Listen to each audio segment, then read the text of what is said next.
All right, it is time to go around the Mesa one more time. It is brought to you by MRC. I'm Jordan Carew. Today we have the opportunity to speak with the head coach from the women's soccer team at San Diego State. He is Mike Friesen, and he joins us right now. Coach, we're catching up with everyone around campus and looking forward to that moment where we do get to go back on campus. Give us the update. You guys had a couple spring games I saw. I thought that was really interesting. Got to see the 2020 team essentially in action a little bit early on. What can you tell us from those few spring games that you're able to play? Yeah, it was obviously great to get a few games in before we got shut down. So that was good. Certainly felt like we had a really productive spring for the part we did get in. And we really only missed, 3 or so weeks of actual training at the end there. So we really feel like we're set up to be very successful this fall. We had some players take some big steps just in their growth, and then we added a transfer midway there, and she made an impact as well. And looking forward to what we'll be able to do this fall. Yeah, something else that I thought was really interesting, I saw one of your quotes that this time of the year for your team, this is really a great time for individuals to develop on very specific things. This is the time of the year for that. Can you tell us a little bit about what your players are doing right now, what they are focusing on, and how they're looking to improve for next season? Yeah, it's interesting because this is obviously a very different spring than we've had in any other spring that I've been around. And where our focus really in our program has been to develop players. I think that's one of the things that we've talked a lot about in recruiting is come here, we're going to make you better. We're going to invest in you, both as a player and as a person. And I think those are things we're looking to do in the spring, especially because we just get a little bit more time to focus on them as opposed to every Friday and Sunday having a game.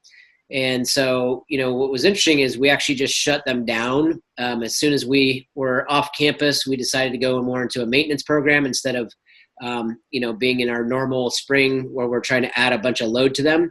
And so we're about to start back up. So they've been doing things, but a little bit more cross-training and whatever they can get their hands on right now. And then they're about to jump into their summer preparations just a little bit earlier than we normally would.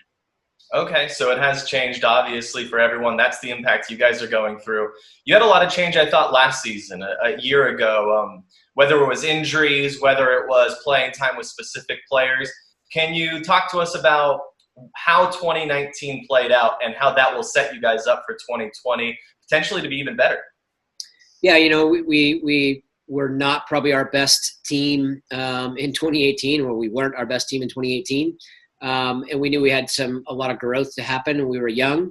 And we felt like we had a really quality group of seniors that had been in our program for 4 years that could help lead us. And, early we had Darcy injured and Rachel was in and out, and then it just kind of morphed into injuries all over the place. But, the interesting part about the early season was we were forced to play a lot of players that probably wouldn't have played as many minutes as they got early on, but they were able to develop a lot faster than we maybe planned on. So, about midway when we got Darcy back in the fold, and I think, she was just setting an example of what we were asking our players to do.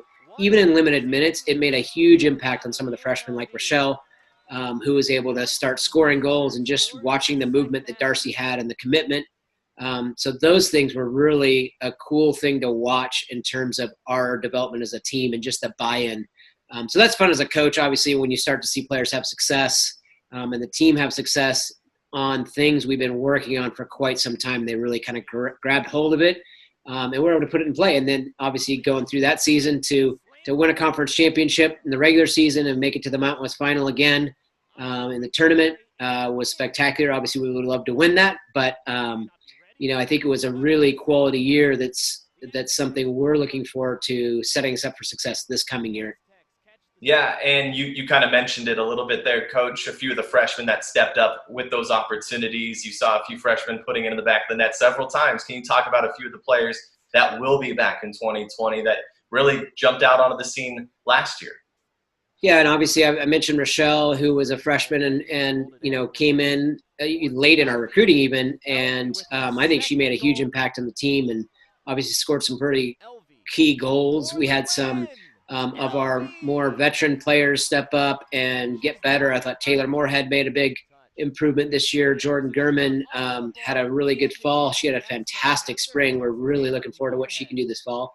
And then players that have been very good for us already got even better, and that's Laura Fuentes and Chloe Frisch. There's just so many to name that we're excited about. That I think those players and the success of our program really has been watching players get better and better and better. And so when we're able to have a little bit more of a senior team, we're really, really dangerous. Yeah, and co-champions a year ago, you've won the Mountain West, whether it's the regular season or the tournament, 10 times already as you enter your 14th season. It's really impressive numbers, but something that is even more impressive, some of the things you guys have been able to do away from the pitch. And I hear that you guys are teaming up with the men's soccer team and organizing a food drive here for people looking to benefit. Yeah, so I'm on one of the national committees for the United Soccer Coaches, and there's been a movement to see if we can't, across the nation, men's and women's soccer joining together to help provide for people that need it, right? And right now we're trying to look at exactly what that looks like. We have a call actually just after this to talk about with one of the local food banks here what they need and how we can help. But we're going to launch those in every community that our players are back home in, and they're trying to gather some momentum in their own community with players from our team, from the men's team that live in their area, players from other schools. But this is a national campaign in men's and women's soccer to work together to really make a difference in our communities.